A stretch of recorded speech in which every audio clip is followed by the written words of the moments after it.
Are you really in control?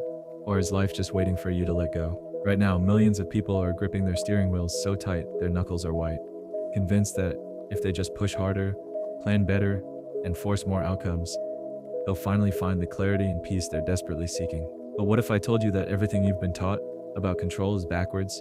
What if the very thing you think is protecting you is actually the prison keeping you trapped?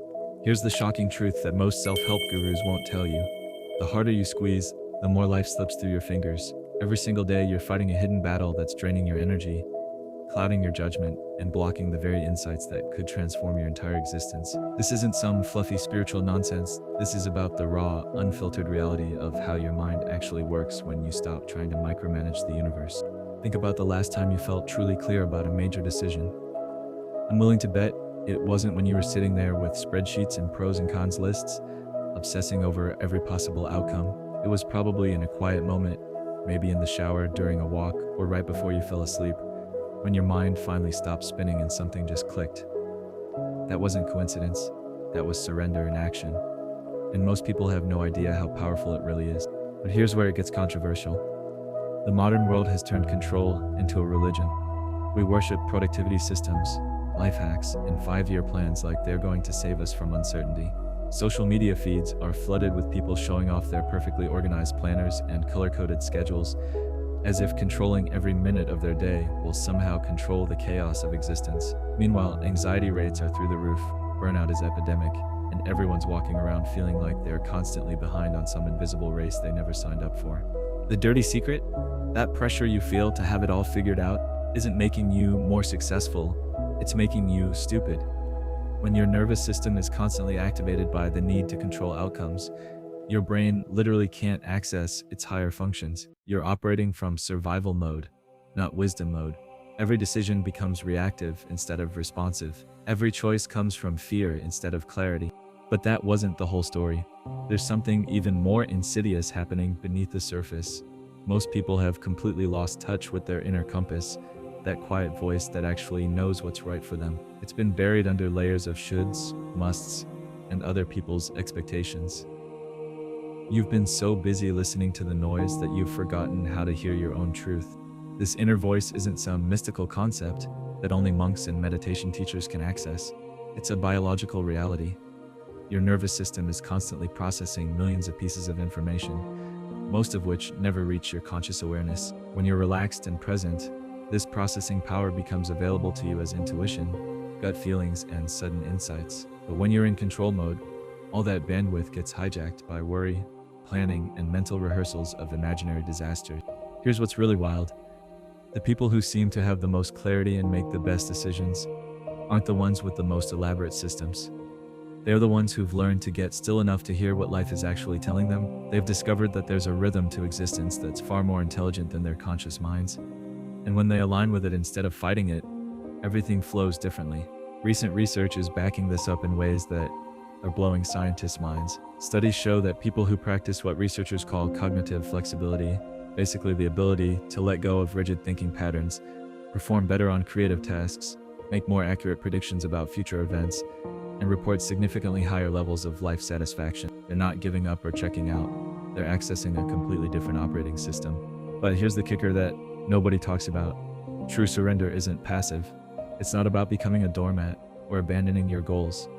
It's about the difference between rowing with the current and rowing against it. It's about recognizing that life has an intelligence that your personal will simply cannot match, and learning to dance with it instead of wrestling it to the ground. The most successful people in any field will tell you the same thing if you listen carefully.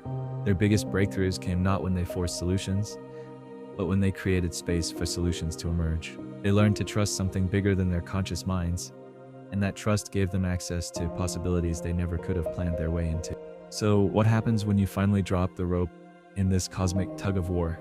What emerges when you stop trying to control every outcome and start paying attention to what's actually happening right now? The answer might surprise you, and it definitely challenges everything our culture teaches about success, relationships, and finding your purpose. But that's where things get really interesting. What happens when you finally drop the rope in this cosmic tug of war? The answer is both more radical and more practical than you might expect. People who make this shift don't become passive Zen masters floating through life. They become dangerously effective in ways that make everyone around them wonder what the hell changed. Let's talk about what this looks like in real life, because the results are honestly shocking. Take relationships, for example. Most people approach love like a military operation, strategizing texts, analyzing every interaction, trying to control how the other person feels about them. But here's what nobody tells you. The moment you stop trying to manage someone else's emotions, you become infinitely more attractive. Not because you're playing games, but because you're finally showing up as yourself instead of as some calculated version of who you think they want. This isn't just relationship advice, this is relationship revolution. When you stop trying to force connections, the right people start gravitating toward you like magnets.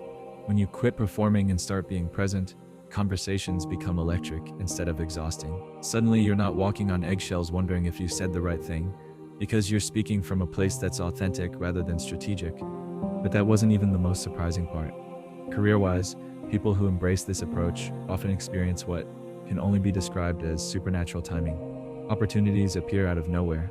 The right people show up at exactly the right moment. Projects that seemed impossible suddenly become effortless. It's like the universe starts conspiring in their favor, but really what's happening is they've stopped swimming against the current and started riding the waves. Here's where things get controversial though. The internet is full of people who've completely misunderstood what surrender actually means. They've turned it into spiritual bypassing, using trust the process as an excuse to avoid doing the hard work or facing difficult emotions. They sit around waiting for the universe to deliver their dreams on a silver platter while refusing to take any meaningful action.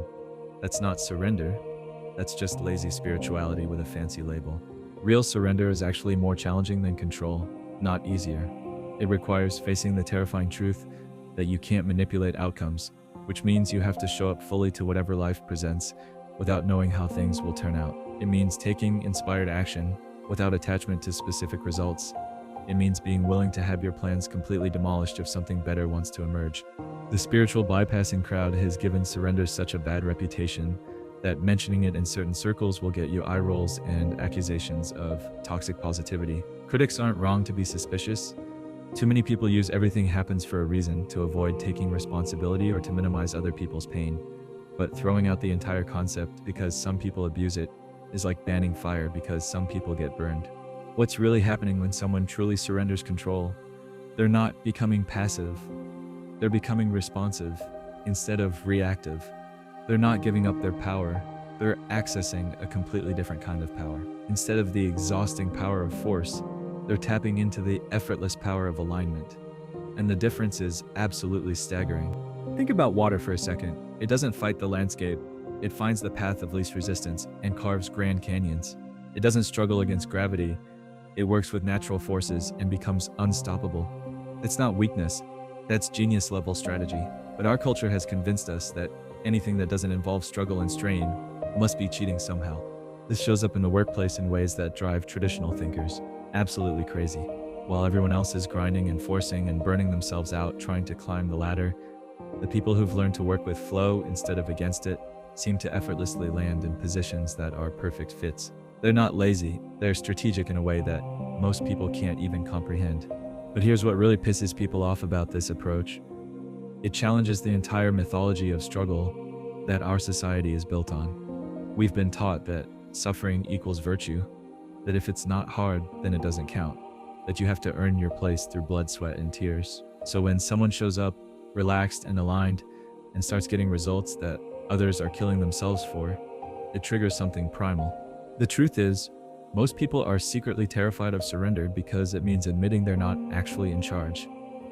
It means acknowledging that their ego's grand plans might not be the best possible outcome. It means being willing to be surprised by life instead of trying to script every scene. And in a culture obsessed with control, that feels like death. But what if it's actually rebirth? What if letting go of who you think you should be is the only way to discover who you actually are? What if trusting life's intelligence opens up possibilities that your personal will could never access? The people who've made this leap will tell you it's not just life-changing. It's like waking up from a dream you didn't even know you were having. So how do you actually make this shift without falling into spiritual bypassing or passive wishful thinking? How do you surrender without giving up? That's where the real magic happens. So how do you actually make this shift without falling into spiritual bypassing or passive wishful thinking? How do you surrender without giving up? The answer is simpler than you think, but harder than most people are willing to admit. It starts with what I call the surrender experiment. And no, this isn't about sitting in lotus position chanting mantras all day. It's about conducting real-world tests to see what happens when you stop forcing outcomes and start responding to what's actually happening. Pick one area of your life where you've been white-knuckling control. Maybe it's a relationship that's not working, a career decision you keep obsessing over, or a project that feels like pushing a boulder uphill. Here's the radical part. For the next week, every time you feel the urge to manipulate that situation, you're going to do absolutely nothing.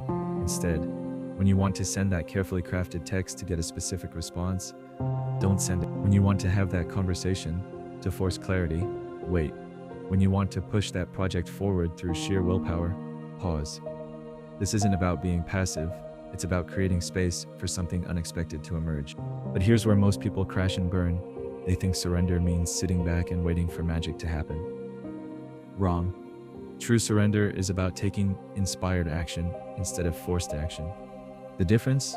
Inspired action feels effortless, even when it's challenging. It comes from a place of clarity rather than anxiety. It flows naturally rather than feeling like you're swimming upstream. Forced action exhausts you. Inspired action energizes you, even when it's difficult work. The challenge is learning to tell the difference, and that's where most people get tripped up. Your ego will try to convince you that every impulse is inspired action because it wants to stay in the driver's seat. But there's a simple test. Inspired action feels expansive, even when it's scary. Forced action feels contractive and desperate. Inspired action comes from presence. Forced action comes from fear about the future or regret about the past. This is where things get brutally honest. The biggest obstacle to surrender isn't external. It's the voice in your head that's absolutely convinced it knows better than life itself. This voice will tell you that letting go is irresponsible, that trusting the process is naive, that you need to stay in control or everything will fall apart. That voice has kept you safe, but it's also kept you small. Here's what nobody prepares you for. When you start surrendering control, life will test your commitment. Things might get messier before they get clearer. Old patterns will fight to stay alive. People around you might get uncomfortable because your energy is shifting, and they don't understand what's happening. You might feel like you're losing your identity because so much of who you thought you were was built around being the person who had everything figured out. But that's exactly when the magic starts happening. When you stop trying to control how other people see you, you start showing up authentically. When you quit forcing conversations, the right words emerge naturally. When you stop pushing so hard for specific outcomes, better possibilities start revealing themselves. It's like you've been trying to open a door by pushing when it was designed to be pulled all along. The people who stick with this experiment report the same thing over and over. Life becomes easier, but not in the way they expected. It's not that challenges disappear, it's that their relationship to challenges completely transforms. Instead of seeing obstacles as problems to be solved through force, they start seeing them as information about what wants to shift or change. Instead of fighting reality, they start dancing with it. But here's the part that really blows minds. The clarity they were desperately seeking through control starts showing up effortlessly through presence. Decisions that used to cause weeks of anxiety become obvious. Relationships that were complicated become simple. Either they work or they don't, and both outcomes are okay. Career moves that seemed impossible become inevitable. The most shocking revelation? You realize you were never actually in control anyway. You were just exhausting yourself trying to manage an illusion. All that energy you were spending on worry, planning, and mental rehearsals becomes available for creativity, connection, and actually living your life instead of just thinking about it. So what does this look like in practice? It means showing up fully to whatever's in front of you without needing to know what comes next. It means speaking your truth without trying to control how it's received. It means taking action from inspiration rather than desperation. It means trusting that life is intelligent enough to handle the details while you focus on being present to what's actually happening right now. The ultimate question isn't whether you can afford to let go of control. It's whether you can afford to keep clinging to an illusion that's draining your life force and blocking your clarity. Because here's the final twist that changes everything. What if the peace, purpose, and presence you've been searching for can only be found in the space that opens up when you finally stop trying to control the uncontrollable? The choice is yours. Keep squeezing life until your knuckles turn white, or open your hands and discover what's been waiting for you all along.